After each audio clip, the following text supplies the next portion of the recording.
What's going on YouTube? Welcome to my how-to video on how to get sounds from your compact flash card into the Sp-404. Got my homie joining us today, just lounging.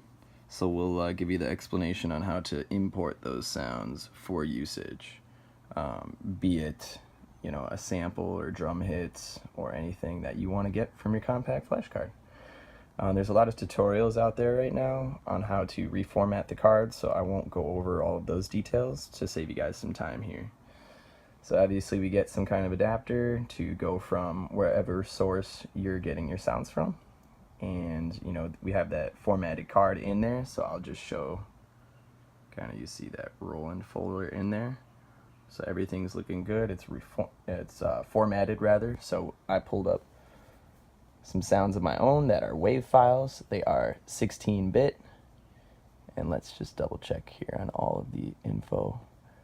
It looks like, yep, they are the right format for going into the Sp-404. I did some research ahead of time just to make sure that those WAV files will be compatible.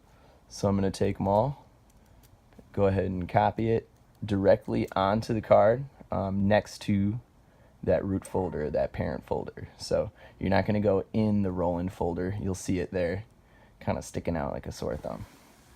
What do you think of that, homie? That's pretty cool, right? Yeah. So then we'll eject that. Then I can take this bad boy out. This thing gives me some grief. So now we're going to take our compact flash card, go in there, make sure everything's right and tight. You can put that in and screw it in and do all those things if you want. I'm not going to do that right away. Plug in my headphones so I know that there's sound to be going in and out.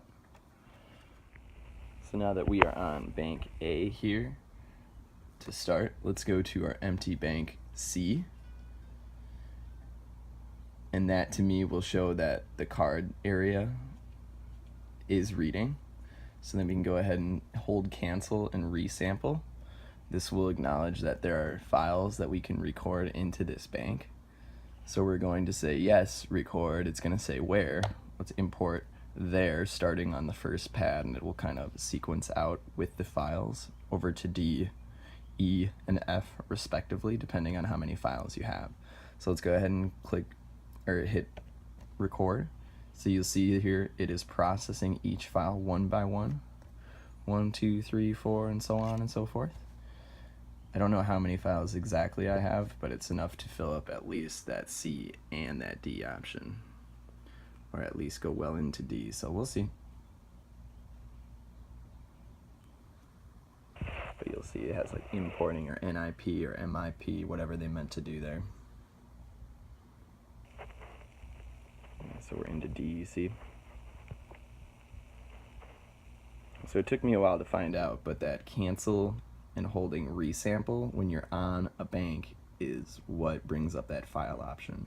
Then you have to hit record again, like I said, to acknowledge where you want to start off these files to be imported to. So now you can see we did make it into E, I think.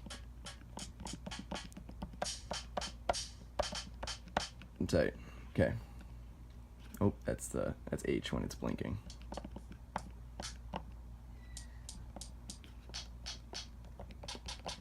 Nice.